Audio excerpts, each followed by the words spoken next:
Bonsoir, nous sommes aujourd'hui dans les studios de la Commission de l'Union européenne. C'est pour démarrer une émission, fruit d'une coopération entre la RTS, la radio-télévision sénégalaise et la Commission de l'Union européenne. Avec moi sur ce plateau, M. Christian Unteanu. Il sera le correspondant permanent de la RTS auprès des institutions européennes. Nous nous retrouverons régulièrement à Dakar ou à Bruxelles pour passer au peigne fin des questions qui intéressent l'Union européenne et l'Afrique, et plus particulièrement le Sénégal. Bonsoir, Monsieur Unteanu. Bonsoir à vous-même. Bonsoir, Madame le commissaire Kristalina Georgieva. Nous avons donc le plaisir d'avoir dans ce studio, pour ce soir, le personnage clé de l'Union européenne qui s'occupe de la gestion des crises humanitaires. Et comme c'est un sujet qui intéresse énormément l'Afrique, voilà ma première question. Et bien sûr, merci d'avoir accepté de commencer cette série de programmes de la radio-télévision sénégalaise sur les questions européennes. Voici ma première question. Quelles sont les grandes dimensions, Madame le Commissaire, de l'aide humanitaire que l'Union européenne apporte à l'Afrique? Thank you for having me in the program. Merci beaucoup de m'avoir invité à votre émission. Je pense que nous, les Européens, méritons d'être intégrés à tous ces débats sur l'aide humanitaire. Parce qu'en ce moment, l'Europe traverse de grandes difficultés, mais reste de loin la première source d'aide pour les personnes qui traversent des périodes particulièrement difficiles. Nous sommes 20% de l'économie mondiale, mais 50% de l'aide humanitaire vient de l'Europe. Et la Commission européenne joue un rôle moteur. Nous avons 1,3 milliard d'euros d'aide humanitaire. C'était pour l'année dernière. Plus de la moitié est adressée à l'Afrique. Et les deux moteurs de l'aide humanitaire, ce sont la lutte pour traiter les suites des catastrophes. Il y avait de la sécheresse en Afrique. Avant, il y avait de la sécheresse dans la Corne de l'Afrique. Et aussi, il faut agir aux situations de conflit. Lorsque nous apportons une aide, nous essayons de viser les plus vulnérables. C'est ce que j'ai eu l'occasion d'apprendre au cours de mes très nombreux voyages en Afrique et aussi dans d'autres régions du monde. Vous savez, en situation de crise, 80% des victimes viennent de 20% des couches les plus vulnérables de la société. Comment travaillons-nous? Nous essayons d'anticiper sur les crises avant leur arrivée. Nous essayons aussi d'agir très rapidement, de façon décisive, en aidant les plus vulnérables. Alors, pour parler spécifiquement du Sénégal, vous avez dit que l'aide à l'Afrique se concentre sur particulièrement le Sahel. Alors, pour parler du Sénégal qui nous intéresse, est-ce que vous avez des secteurs spécifiques sur lesquels l'aide au développement se concentre? Senegal, fortunately for the Senegalese people, is faring relatively well. I probably should step back and say, mais heureusement pour les Sénégalais, le Sénégal va plutôt bien, relativement bien. Enfin, en tant que commissaire responsable de l'aide humanitaire, je me réjouis de voir que l'Afrique se porte de mieux en mieux. 6 des 10 économies les plus performantes viennent d'Afrique. Donc, en ce qui concerne la proportion d'aide humanitaire par rapport à l'aide au développement, nous nous concentrons beaucoup plus sur l'aide au développement. Et c'est depuis les 5 dernières années. 340 millions d'euros vont à 12 secteurs prioritaires. Soutenir le commerce et l'intégration régionale pour profiter au mieux de la situation géographique du Sénégal et également des services sanitaires pour permettre un meilleur développement urbain. 57 millions d'euros ont été consacrés à d'autres activités prioritaires au développement en raison de l'environnement, aider les jeunes à trouver un emploi. Et nous sommes une source de soutien budgétaire. Un tiers de ce que nous faisons vise à aider les autorités à financer leurs priorités. L'année dernière, du point de vue de l'aide humanitaire, nous avons donné 7 millions d'euros parce que nous constatons dans la région du Sahel que c'est un impact combiné des prix très élevés pour ce qui est des produits alimentaires et des problèmes liés aux sécheresses successives qui entraînent la famine. 800 000 personnes au Sénégal risquent l'insécurité alimentaire. Et comme je vous le disais, nous essayons toujours d'aider les plus vulnérables. Donc nous ciblons plus particulièrement les enfants. 80 à 100 000 personnes sont donc les personnes à risque qui vont être aidées à travers notre programme. Mais ce qui me passionne le plus du point de vue de la manière dont nous gérons l'aide humanitaire, c'est ceci. Nous essayons d'aller au-delà des risques en aidant les communautés à s'aider elles-mêmes afin qu'elles puissent lutter contre ces sécheresses à répétition qui menacent la région.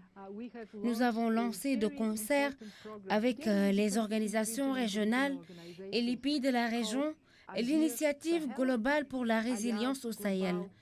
Et c'est là que nous voyons à quel point c'est important de pouvoir aider ces communautés qui vivent le changement climatique. For communities on the front line of climate change to be helped to withstand the risks of Mother Nature. En quoi consiste ce programme Agir Sahel?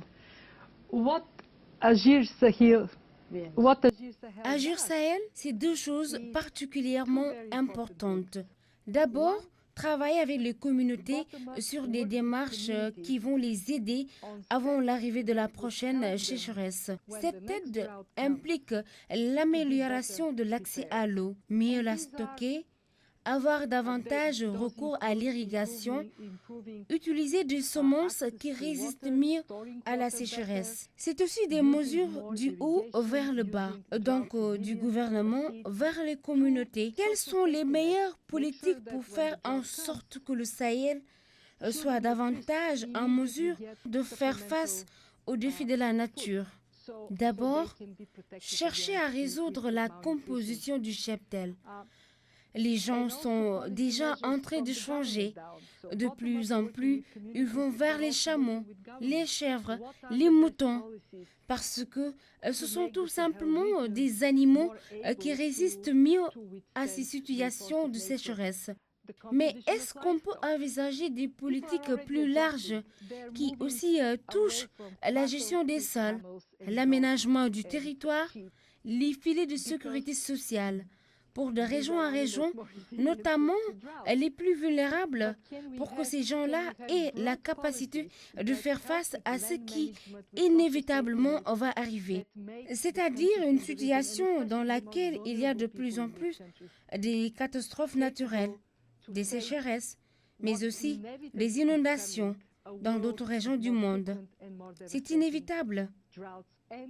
1,5 milliard d'euros, c'est la somme que nous avons mobilisée pour aider la région du Sahel au cours des 10 années à venir. Donc, agir, pas simplement un mot, mais de véritables actions. but real action. Oui, mais ma question est, parce qu'il y a eu beaucoup d'histoires concernant le fait que parfois, on a dit, l'aide n'arrive pas à ceux qui ont directement besoin, elle se perd quelque part. Comment vous assurez-vous que cet effort réellement impressionnant, que cet argent qui est destiné à ceux qui ont besoin, comme vous l'avez dit, arrive exactement à la cible qui était définie dans le projet initial, et qui sont les acteurs sur le terrain avec lesquels vous travaillez? In humanitarian aid, Pour ce qui est de l'aide humanitaire, nous voyons des souffrances absolument incroyables. Je ne l'oublierai jamais. Lorsque je me suis rendue au Tchad et que j'ai visité une clinique pour des enfants malnutris, un jour, je suis à Sofia, dans ma ville, et je tiens ma petite fille entre les bras. Elle est en bonne santé, bien nourrie, et le jour suivant, je suis dans une salle pleine d'enfants, et c'est le silence. C'est vraiment un silence assourdissant. Les enfants sont tellement mal nourris qu'ils ne peuvent pas jouer. Ils ne peuvent même pas pleurer. Ça, je ne l'oublierai jamais. Alors, pourquoi est-ce que je vous raconte cela? Lorsqu'on est confronté à ce genre de situation dramatique, on se rend compte que notre détermination est renforcée. Nous voulons vraiment apporter de l'aide à ceux qui en ont besoin. Nous ne donnons pas des fonds à n'importe quel gouvernement, que le pays soit riche ou pauvre. Nous fournissons notre aide à travers des organisations humanitaires professionnelles qui ont des liens avec les communautés destinataires de l'aide. Nous avons plus de 200 organisations partenaires, notamment la Croix-Rouge, le Croissant-Rouge, l'UNICEF, pour ne citer que cela. Et ils fournissent l'aide aux personnes qui en ont besoin. Et puis, ce sont deux choses supplémentaires.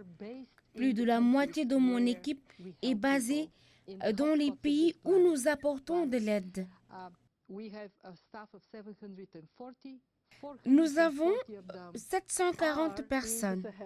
440 d'entre eux sont stationnés au Sahel, en Afrique centrale, sur la corne de l'Afrique. Ils sont les yeux et les oreilles du contribuable européen. Et chaque année, nous vérifions un tiers de nos projets et un tiers de nos partenaires.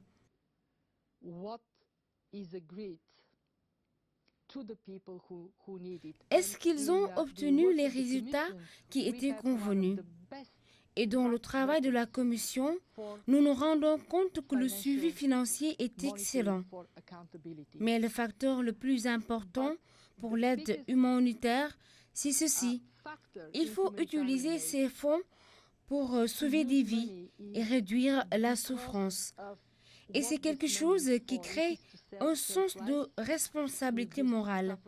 C'est aussi un facteur important de responsabilisation par rapport aux contribuables et par rapport aux personnes qui ont besoin d'aide. For the money of our taxpayers and to the people who receive our help. Voilà, justement, comment sont les mécanismes de l'Union européenne en matière d'aide au développement? Est-ce que vous vous placez en observateur ou bien ce sont les gouvernements eux-mêmes qui vous sollicitent? Parce qu'il y a des problèmes toujours récurrents en Afrique comme l'accès à l'eau potable, l'éducation, l'accès à la santé. Comment cela se passe? We need to separate how we deliver Nous devons faire la distinction entre ce qui est assistance humanitaire et ce qui est aide au développement. C'est ce que je tentais de répondre tout à l'heure. Concernant la lutte pour le développement, nous avons mis en place un mécanisme de collaboration avec les gouvernements qui veillent sur le fait que les financements cadrent avec les programmes nationaux et les priorités sont établies afin d'aboutir à de véritables résultats.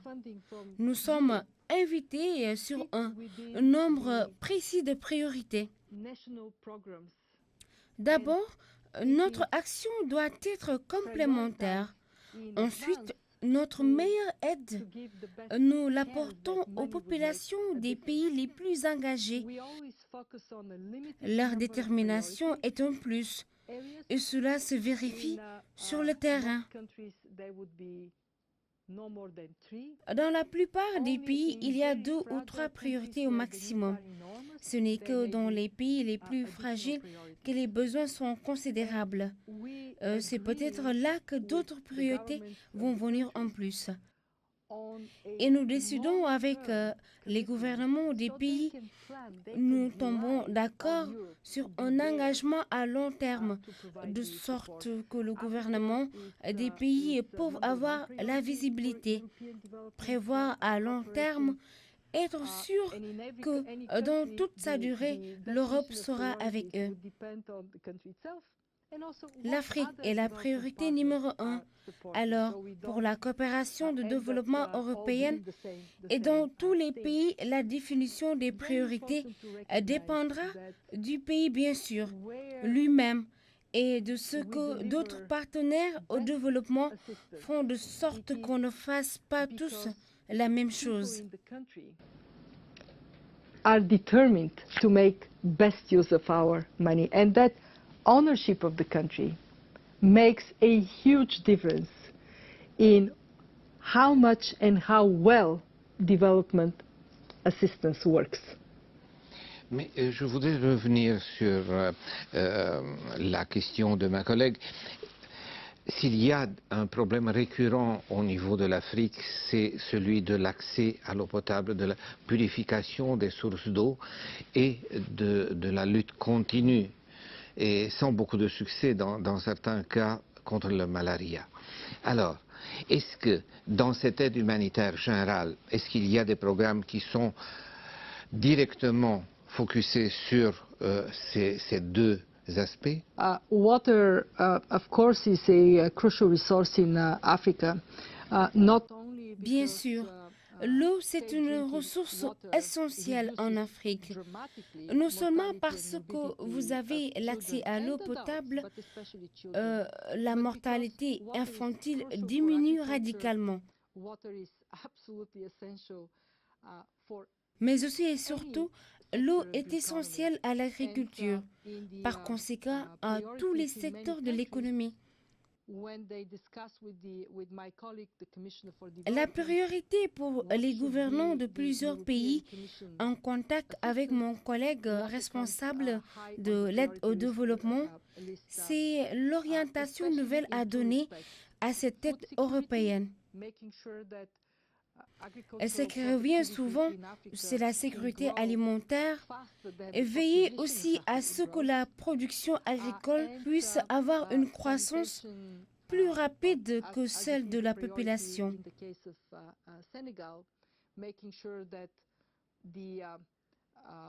L'autre grande priorité, l'assainissement. C'est le cas au Sénégal où l'on transforme l'eau déjà utilisée. Nous travaillons également avec la coopération régionale. Les potentialités des rivières au niveau de certaines frontières devraient être mieux exploitées.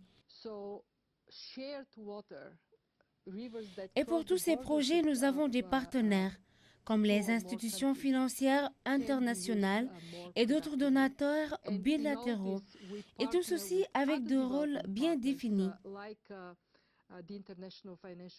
L'utilisation de ces ressources rares doit se faire de la manière la plus efficace possible. To make sure that there is a division of labor and the use of scarce resources is as effective as possible.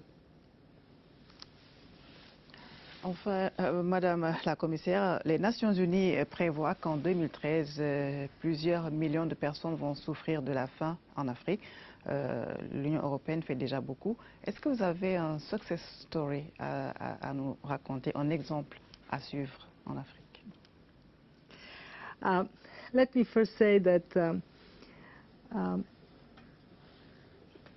D'abord, je voudrais vous dire qu'il y a un problème majeur. Le grand défi à relever, c'est le défi que personne n'ait faim, ne se couche le soir avec la faim au ventre. Et aujourd'hui, le monde n'a pas réussi à régler ce problème. Pourtant, on produit plus d'aliments que ce dont les 7 milliards de terriens ont besoin. La question dès lors et de se dire comment est-ce que les gens peuvent avoir accès à cette nourriture qui existe. Et cette question, nous essayons de lui donner une réponse positive. En Europe, nous l'abordons sur 3 axes. Premièrement, nous tentons d'aider les pays pour que leur productivité agricole demeure satisfaisante, pas seulement par le biais d'investissements directs, mais aussi en investissant sur les infrastructures. Parce que si vous n'avez pas de route, c'est impossible de transporter les denrées alimentaires produites. On ne peut pas les acheminer dans les marchés et dès lors, elles sont perdues. Ou bien l'accès à l'électricité fera défaut. Si les aliments ne sont pas correctement protégés, stockés à nouveau, ces aliments seront menacés. Il faut promouvoir des échanges commerciaux en Afrique afin que les pays du continent puissent ensemble profiter de la croissance économique. Et troisièmement, ma mission personnelle, c'est de faire en sorte que ceux qui sont les plus vulnérables aient accès à la nutrition. Vous m'avez demandé un exemple de réussite, la plus belle histoire pendant mon mandat de commissaire. Pendant très longtemps en Europe, on avait l'habitude d'aider ceux qui étaient malnutris en leur envoyant de la nourriture. Ainsi, nous avons nourri des gens qui avaient faim, mais nous avons également contribué à affaiblir la production agricole locale. On a créé une culture de la dépendance. Donc, on a changé notre fusil d'épaule. En Europe, on s'est dit, on va arrêter de donner des aliments. On va plutôt donner de bonnes idées aux gens ou des moyens pour qu'ils puissent produire localement, afin de booster l'économie locale. Aujourd'hui, cela a été reconnu mondialement. Tout le monde reconnaît que la meilleure façon d'aider, c'est de pousser les pays à produire d'eux-mêmes, plutôt que de dépendre d'un transfert venant d'ailleurs. Autre chose très importante que nous faisons, c'est l'identification des zones où résident des populations malnutries. Alors, je profite de votre plateau pour expliquer à une maman comment déceler un enfant malnutri. Si vous l'embrassez, vous placez le centimètre autour du haut de son bras. Pour un enfant qui a entre 9 et 59 mois, si le centimètre est ouvert, ça va, parfait. Mais si on commence à s'approcher de la zone rouge, c'est mauvais. Là, on a un enfant qui est menacé de malnutrition. Sur ce petit centimètre, cette partie qui est en blanc, c'est la zone où vous intervenez. En ce moment-là, nous allons empêcher que la santé de cet enfant ne se détériore et nous allons pouvoir sauver des vies. Là, nous allons sauver des vies et éviter une perte de productivité pour un pays. Ce bracelet fait la différence entre la vie et la mort. Là aussi, ça nous coûte 10 $, 9 €. Lorsqu'on agit ici, par contre, ça va nous coûter 200 ou 250 $ et on ne sait même pas si on va pouvoir sauver la vie de cet enfant. Donc l'idée ici, c'est la prévention. La prévention, ça marche et ça coûte 4 à 7 fois moins cher qu'essayer de soigner. In one word, what we try to do is prevention. Prevention is most effective, and it is 4 to 7 times cheaper than the cure, sometimes 10, 15 times cheaper. La dernière question de ce programme est liée à l'exercice budgétaire qu'on discute maintenant, au fameux budget 2014-2020, un budget de crise, partant de crise. Alors, quel sera l'effet de cette crise majeure que traverse l'Europe sur vos programmes dans le futur proche et à moyen terme? I am proud of the European people for Je suis fière des Européens qui ont montré beaucoup de détermination. Nous voulons partager notre prospérité avec des pays moins nantis, et ce, même en période de crise. Le soutien pour l'aide humanitaire reste important et même en pleine expansion. Rien qu'en 2010, 79 millions d'Européens étaient favorables au financement d'opérations humanitaires. En 2012, nous étions à 88% et cela s'est reflété dans le cadre financier pluriannuel. Malgré les difficultés, nous enregistrons une augmentation modeste certes, mais qui accroît les fonds à la coopération, au développement et à l'aide humanitaire. Mais nos citoyens nous demandent de veiller à ce que ces fonds soient très bien utilisés.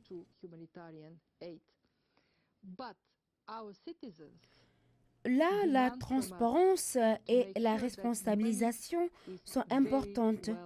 Où va l'argent? Quels sont les résultats engagés? Les citoyens sont plus attentifs à ce genre de problématiques et je pense que cela se traduira dans une nécessité toujours croissante de trouver les bonnes priorités et d'obtenir d'excellents résultats. Car le citoyen européen sait que nous avons des difficultés chez nous. Beaucoup de chômage. Lorsque nous donnons des fonds à d'autres pays, ils veillent à ce que cet argent produise des résultats. Employment at home. When we give money to other countries, please make sure this money really works, really delivers. J'espère que ce programme sera réellement la porte grande ouverte pour faire passer ce type d'informations vers l'Afrique, mais aussi d'apporter des informations qui viennent du Sénégal et des pays de l'Afrique vers la Commission européenne. Je vous remercie pour votre présence, chers collègues. Merci d'être venus de Dakar pour réaliser ce programme à Bruxelles. Merci à vous, mesdames, messieurs. Bonne soirée.